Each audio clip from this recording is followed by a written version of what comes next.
ومن تبعهم بإحسان إلى يوم الدين. أشهد أن لا إله إلا الله وحده لا شريك له وأشهد أن محمدا عبده ورسوله. أما بعد. Alhamdulillah sentiasa kita puji Allah Subhanahu wa taala, karena dengan karunia dan rahmat-Nya lah kita dapat melangkahkan kaki kita ke masjid yang semoga dimuliakan Allah Subhanahu wa taala ini dalam rangka untuk menuntut ilmu, dalam rangka untuk menambah ilmu. Kemudian salat serta salam tidak lupa kita sampaikan kepada Nabi kita Nabi Muhammad sallallahu alaihi wasallam serta keluarganya, sahabatnya dan para pengikutnya hingga akhir zaman. Jemaah sekalian rahimani wa rahimakumullah. Alhamdulillah kita bertemu lagi pada kesempatan kali ini untuk melanjutkan pembahasan kita, yang mana terakhir kita membahas tentang fadlul tauhid, yaitu keutamaan tauhid. Yang mana keutamaan kemarin banyak sekali yang kita bahas, antaranya adalah memasukkan seorang ke dalam surga. Kemudian kita masuk ke bab yang ketiga, atau sebagian ulama mengatakan ini bab yang kedua, karena bab yang pertama kitab tauhid itu sebagai muqaddimahnya. Ada juga yang menganggap ini sebagai bab ketiga, yaitu bab man haqqaqa tauhida dakhala jannah bighairi hisab, yaitu bab siapa yang mentahqiq tauhid masuk surga tanpa hisab. Siapa yang mentahqiq tauhid dia akan masuk surga tanpa hisab. Pada bab ini penulis membawakan 3 dalil, di antaranya 2 dalil dari Al-Quran, kemudian 1 dalil dari As-Sunnah. InsyaAllah kita pertemuan ini mungkin akan membahas 2 dalil terdahulu, karena dalil yang ketiga, dalil hadis itu panjang sekali, hadis Ukasyah. Beliau membawakan firman Allah Subhanahu wa taala dalam surah An-Nahl ayat 120 Allah mengatakan, "Inna Ibrahima kana ummatan qanitan lillahi hanifan wa lam yakun minal musyrikin." Yaitu firman Allah Subhanahu wa taala, sesungguhnya Ibrahim itu adalah orang yang ummah. Apa itu ummah nanti kita akan jelaskan. Kemudian qanitan lillah, kemudian hanif, wa lam yakun minal musyrikin, dan beliau tidak termasuk ke dalam orang-orang yang berbuat kesyirikan.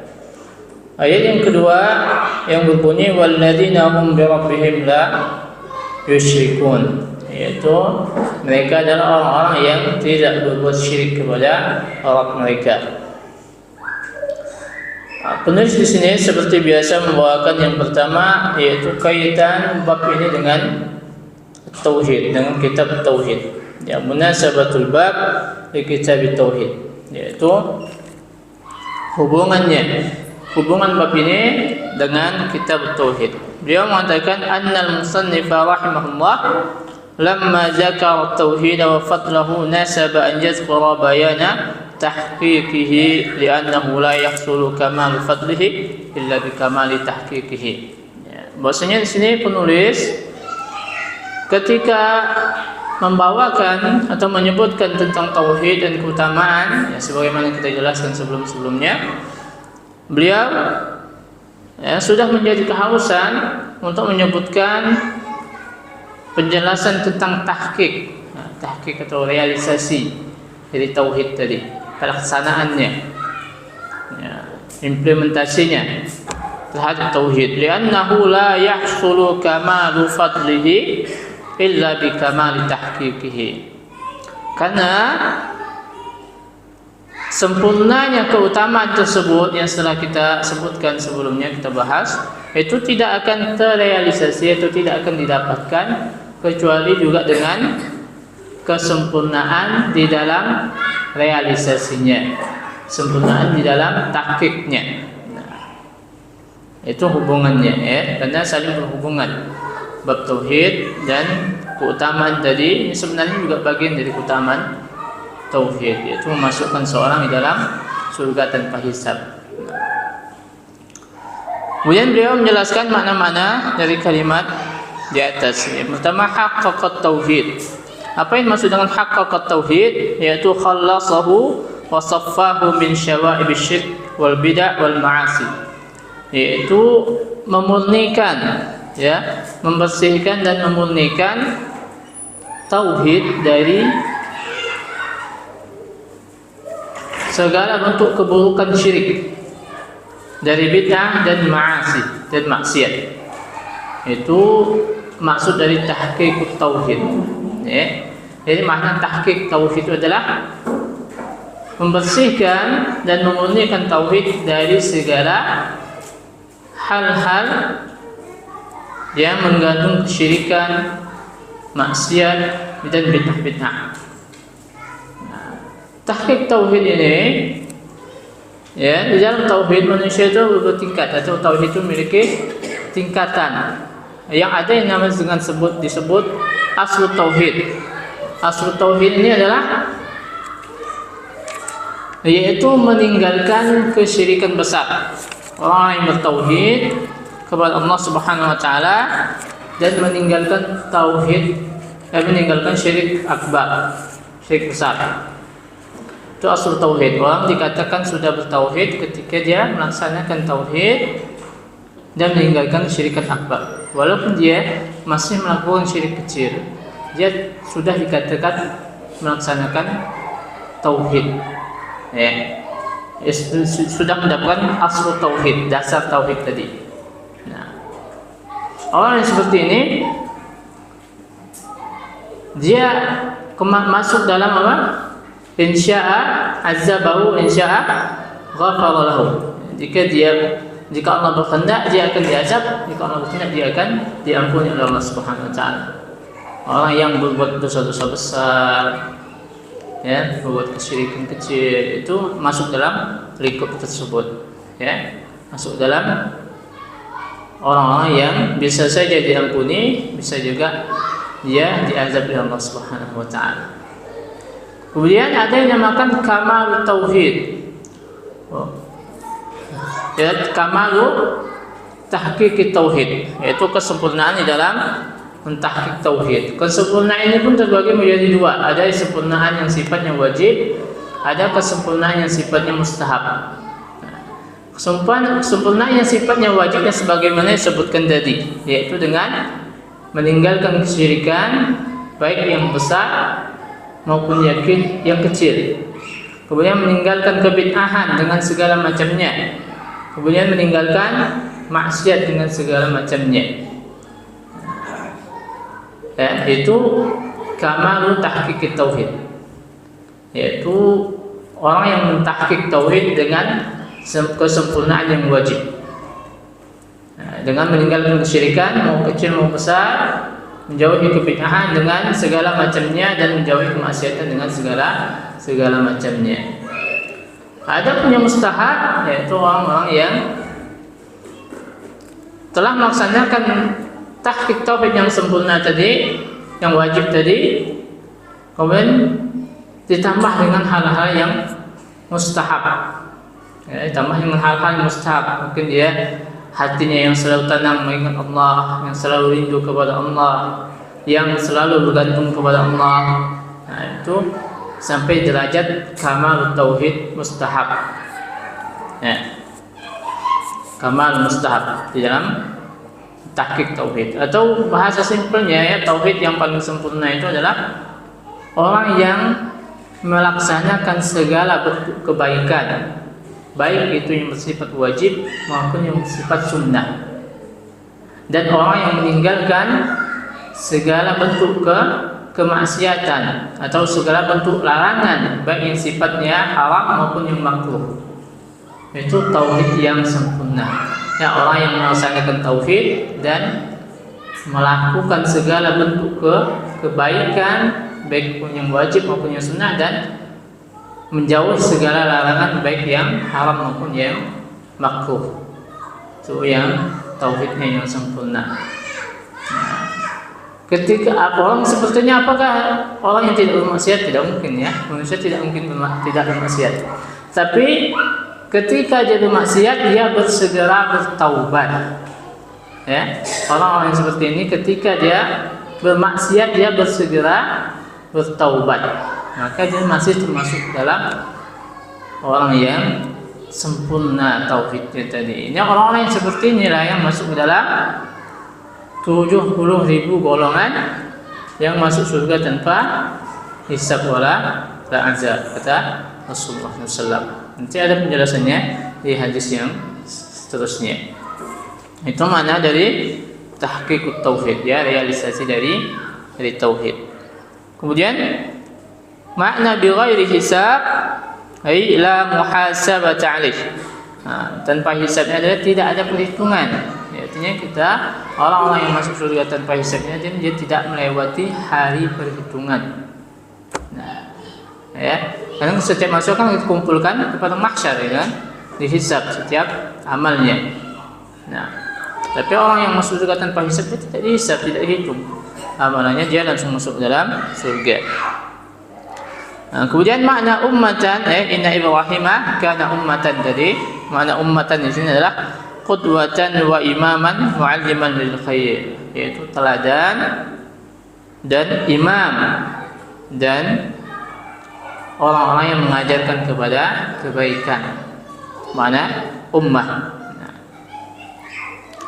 Kemudian makna qanitan, qanitan adalah al-qunut, ya, dawamut ta'ah, orang yang senantiasa taat kepada Allah Subhanahu wa taala. Orang yang senantiasa melakukan ketaatan kepada Allah disebut dengan qanit. Nah. Kemudian hanif, ya, al-hanif al-muqbil 'ala Allah, al-mu'rid an kulli ma siwahu. Ya, makna hanif ini kita sering dengar kata al-hanif, ya, yaitu orang yang selalu menghadap Allah, ya, dan berpaling dari segala selain Allah. Ya. Orang selalu menghadap Allah Subhanahu wa taala, itu yang dinamakan hanif, ya. Orang selalu menghadap, menggantungkan segalanya kepada Allah dan berpaling dari selain Allah. Kemudian walam yaku ini, ya, aslinya adalah walam yakun, ya, ada nun, harusnya ada nun mati di situ, tetapi dihilangkan sebagai bentuk takhfif, keringanan dalam penyebutannya. Kita pernah belajar bahasa Arab, ada pembahasan tentang itu. Ini faedah bahasanya. Kemudian minal musyrikin, maksudnya Ibrahim ini adalah bukan termasuk dari orang-orang musyrik. Artinya apa? Qad faraqal musyrikin bil qalbi wal lisan wal badan wa ankara ma kanu alaih. Yaitu Nabi Ibrahim ini memang benar-benar memisahkan diri dari kesyirikan tersebut, baik dengan hatinya, dengan lisannya, maupun dengan badannya. Bahkan dia juga mengingkari kesyirikan tersebut, ya. Kalau kita baca kisah Nabi Ibrahim, bahkan Nabi Ibrahim menghancurkan patung-patung atau sembahan-sembahan kaumnya pada saat itu. Nah, itu maksud dengan walam yakun minal musyrikin. Artinya dia tidak pernah berbuat syirik. Ya. Artinya dia berlepas diri dari kesyirikan, baik dengan hatinya, lisannya, dan badannya, dan juga mengingkarinya. Kemudian makna ayat yang kedua tadi, walladzina hum bi rabbihim la yusyrikun, ay la ya'buduna ma'ahu ghairahu, itu tidak menyembah bersama dengan menyembah Allah selainnya, tidak menyembah selain Allah bersama dengan menyembah Allah. Itulah kesyirikan, ya. Jadi orang jahiliyah itu kesyirikannya itu bukan dia tidak percaya sama Tuhan, ya.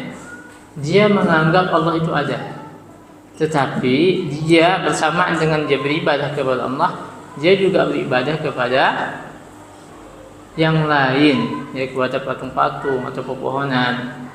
Nah, itu kesyirikan orang jahiliyah terdahulu. Bukan dia tidak percaya sama Allah, dia percaya, ya. Bahkan dia kalau bersumpah, ya, demi Allah, dikatakan demi Allah. Nah, begitu juga orang yang berdoa kepada penghuni kubur, gitu kan. Mereka percaya kepada Allah. Nah, tapi bersama dengan itu mereka meminta kepada selain Allah. Ketika dikatakan kenapa berbuat seperti itu, apa mereka jawabnya? Ma na'buduhum illa yuqarribuna ila Allah zulfa. Kami tidaklah menyembah mereka atau beribadah kepada mereka kecuali apa? Untuk mendekatkan kami kepada Allah dengan sedekat-dekatnya. Orang-orang yang seperti itu dia tidak memiliki kepercayaan diri. Dia merasa dia banyak dosa, banyak maksiat, sehingga dia butuh wasilah, butuh orang untuk menyampaikan doa tersebut kepada Allah Subhanahu wa taala. Karena dia menganggap orang yang dalam kuburnya adalah orang soleh, wali, jadi kan, ya, tentu wali itu orang soleh kan dekat kepada Allah, sehingga dia berdoa agar minta disampaikan kepada Allah Subhanahu wa taala. Ya, itulah bentuk syirikat.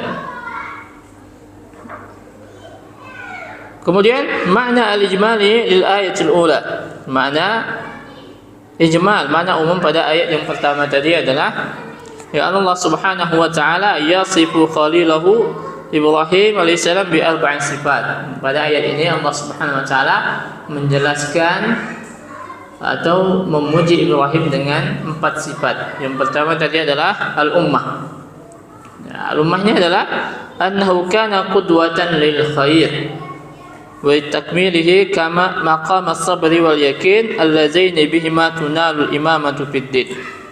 Ya, bahwasanya sifat yang pertama, ya, ayat ini menjelaskan sifat Nabi Ibrahim. Sifat ini juga merupakan sifat seseorang yang mentahqiq tauhid dengan sempurna. Ya. Nah, kalau kita mau tahu apa bentuk sifat-sifat orang yang mentahqiq tauhid dengan sempurna, ya ini sifatnya.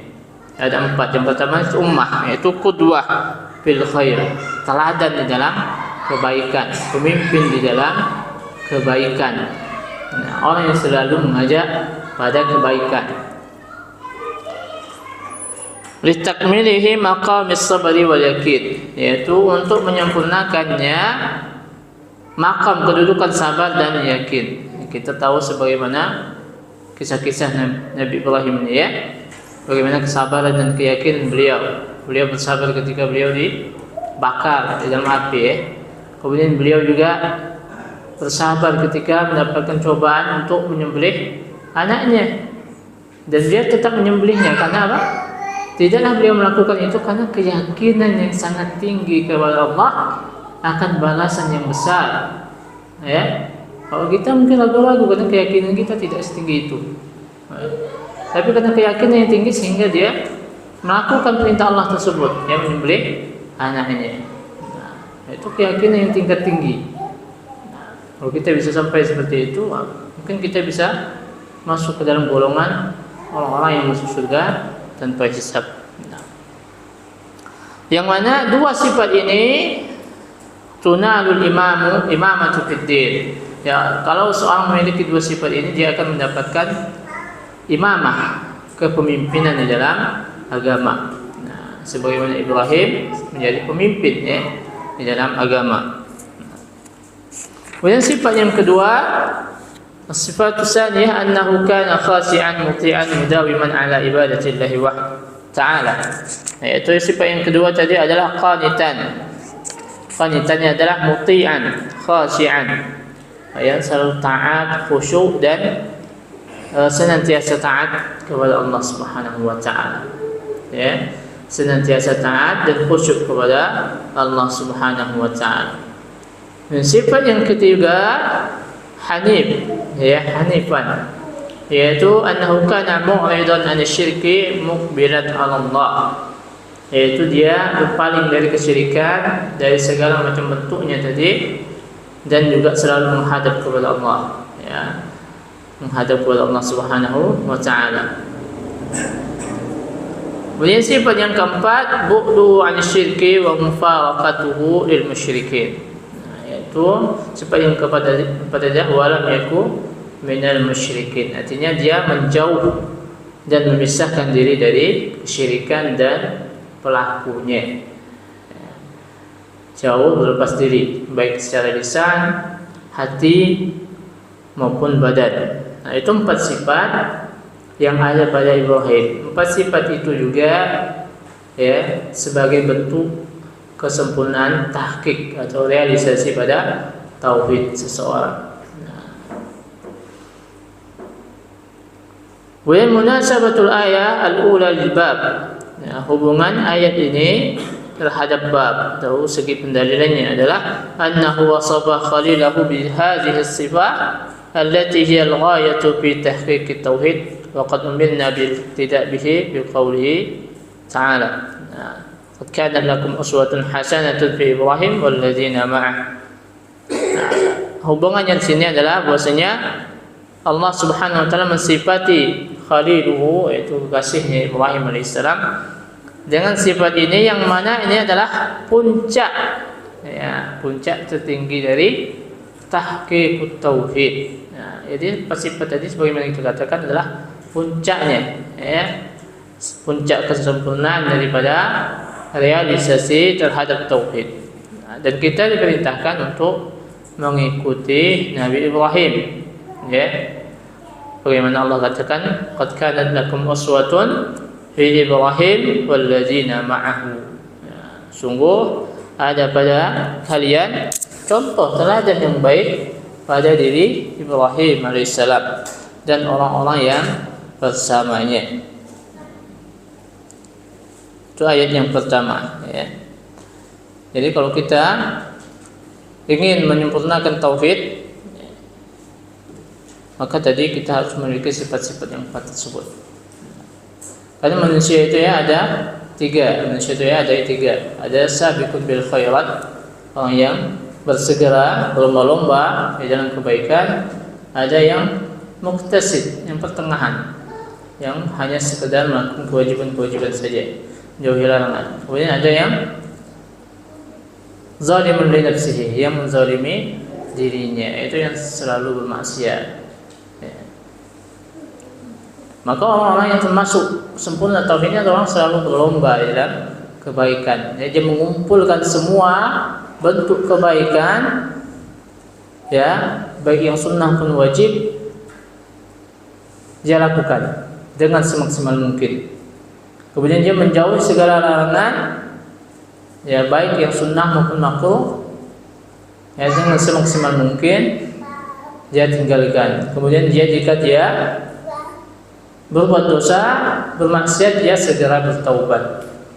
Nah, jadi tetap, ya, kita ada kesempatan, karena juga nanti di hadis yang setelah itu dijelaskan bahwasanya bersamaan dengan 70.000 itu, setiap 1.000-nya itu ada 70.000 juga yang mengikutinya. Nah, nanti ada hadis yang menjelaskan hal tersebut. Kemudian munasabatul ayat tsaniyah lil bab, hubungan ayat yang kedua pada bab ini, ayat yang berbunyi tadi, ya,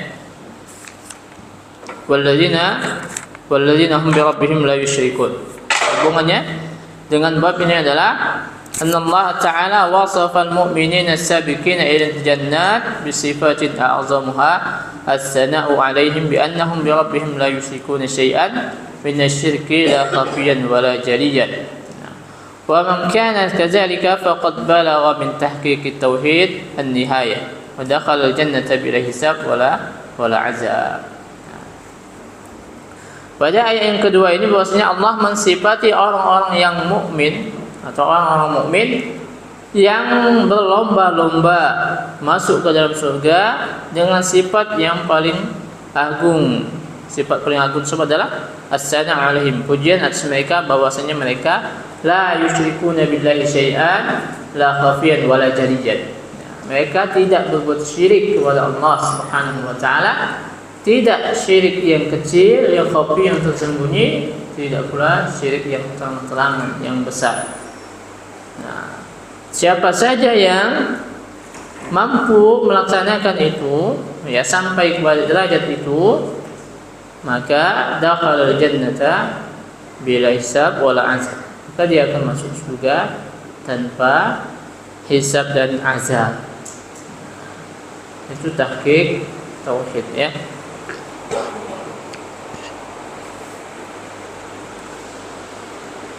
Itu hubungan ayat yang kedua, itu sifat-sifat kesempurnaan dalam mentahqiq tauhid. Jadi seorang yang bertauhid bermacam-macam dari kita sebutkannya. Ada yang bertauhid tetapi tetap berbuat dosa. Dia tidak bertaubat. Dia bertauhid, berdosa tapi tidak bertaubat. Dosa besar ya. Dosa besar itu harus taubat. Nah, walaupun kita bertauhid tapi kita tidak bertaubat dari dosa-dosa besar, kita tidak akan masuk ke dalam golongan ini. Ya, tidak masuk ke dalam golongan orang yang masuk surga tanpa hisab wala azab tadi. Jadi harus bertaubat. Saling bertauhid, menyempurnakan tauhid dengan segala bentuk sempurnaannya tadi. Kita juga harus bertaubat ketika kita berbuat dosa. Itu tingkatan terendah itu dari orang yang bertauhid tetapi selalu tetap berbuat dosa. Ya, bertauhid tapi selalu melakukan berbuat dosa atau tetap berbuat dosa dan tidak bertaubat dari dosa-dosanya tersebut.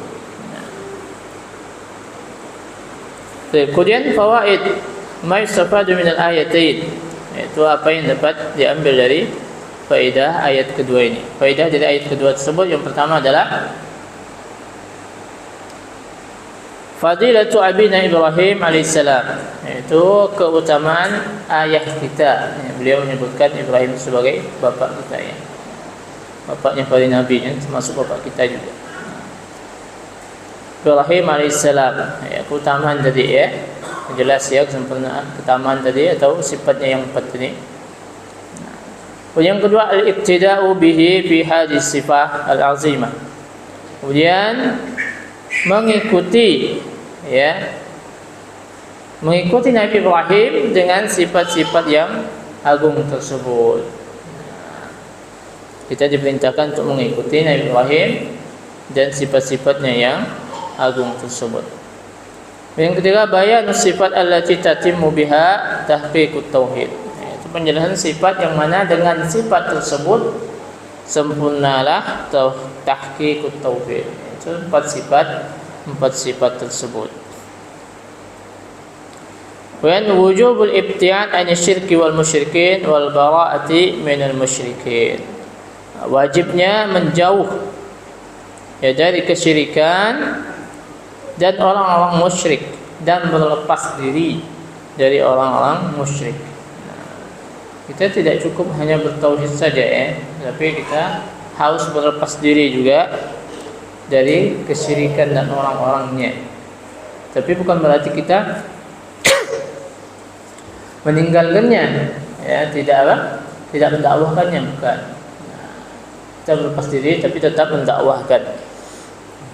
Kemudian yang kelima, wasful mu'minin bi tahqiqit tauhid, yaitu pensifatan kepada mukmin dengan dia mentahqiq tauhid tadi. Orang disebut mukmin ketika dia merealisasikan tauhidnya. Ya. Kalau tauhidnya tadi atau tauhid minimalnya asal tauhidnya tadi tidak ada dalam diri seorang mukmin, maka tidak ada keimanan di dalam hatinya, otomatis dia keluar dari Islam, keluar dari keimanan ya. Jadi asal tauhid tadi sudah minimal ya. Itu meninggalkan syirik-syirik besar, itu adalah yang paling minimal. Kalau kita mau yang lebih sempurna ya kita harus mengusahakan pada yang lebih sempurna ya, dengan maksimal mungkin, dengan selalu berbuat ketaatan dengan segala macam bentuknya tadi. Nah, kita menjadi orang yang paling pertama beramal soleh, orang yang berlomba-lomba, bukan hanya mencukupkan dengan yang wajib-wajib saja. Yang penting sudah bertauhid, tidak masalah. Yang penting kerjakan wajib-wajib saja, misalkan gitu kan. Ya mungkin kita masuk surga, tetapi tadi ya mungkin kita masuk neraka dahulu ya kan? Kita tidak masuk ke dalam golongan orang-orang yang masuk surga tanpa hisab wala azab tadi. Nah itu makna dari tahqiq tauhid ya. Jadi setiap muslim mukmin harus berusaha dengan sungguh-sungguh, dengan semaksimal mungkin ya, dengan kemampuan yang dia miliki untuk merealisasikan tauhid dengan sempurna. Nah, bukan hanya mencukupkan diri dengan yang penting bertauhid gitu ya. Nah, akhirnya masih tetap jalan gitu kan. Nah, untuk berbuat dosa dan yang lainnya. Nah, tetapi kita berusaha sekuat mungkin untuk menyempurnakan tauhid tersebut agar kita masuk golongan tersebut. Karena ini adalah cita-cita atau tujuan yang paling tinggi bagi seorang mukmin, agar dia masuk ke dalam surga tanpa hisab wala azab. Dan ini semua ya tidak dapat dicapai kecuali dengan apa? Dengan 3 perkara kata para ulama. Yang pertama, 3 perkara tersebut adalah al-ilmu, yaitu berilmu. Nah, bagaimana? Tentu saja kan tidak mungkin kita bisa menyempurnakan atau merealisasikan tauhid tersebut kalau kita tidak punya ilmu, ya, tidak mengetahuinya. Nah, maka kita harus berilmu dengan cara belajar, terus belajar, ya. Semakin lama, semakin banyak kita belajar, insya Allah semakin tinggi juga kedudukan kita. Nah, kemudian yang kedua al-yakin. Nah, itu yakin. Setelah kita tahu, kita harus meyakininya, ya. Meyakini apa yang telah kita pelajari tersebut dengan keyakinan yang sempurna. Ya, karena pengetahuan tanpa keyakinan tidak cukup, ya. Sebagaimana kalimat tauhid itu sendiri juga, orang yang masuk Islam dia mengucapkan, ya kan, dia mengetahuinya, tapi dia tidak yakin, ya, percuma, ya kan. Nah, harus ada keyakinannya.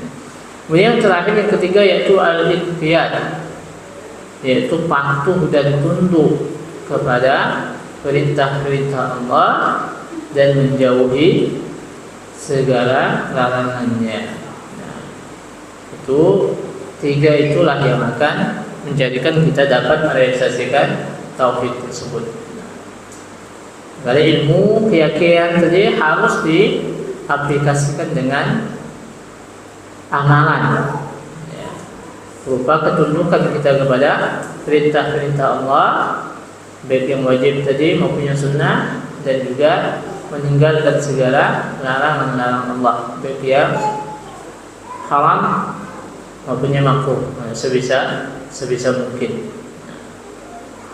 Itu 3 perkara yang bisa menjadikan kita mentahqiq atau merealisasikan tauhid.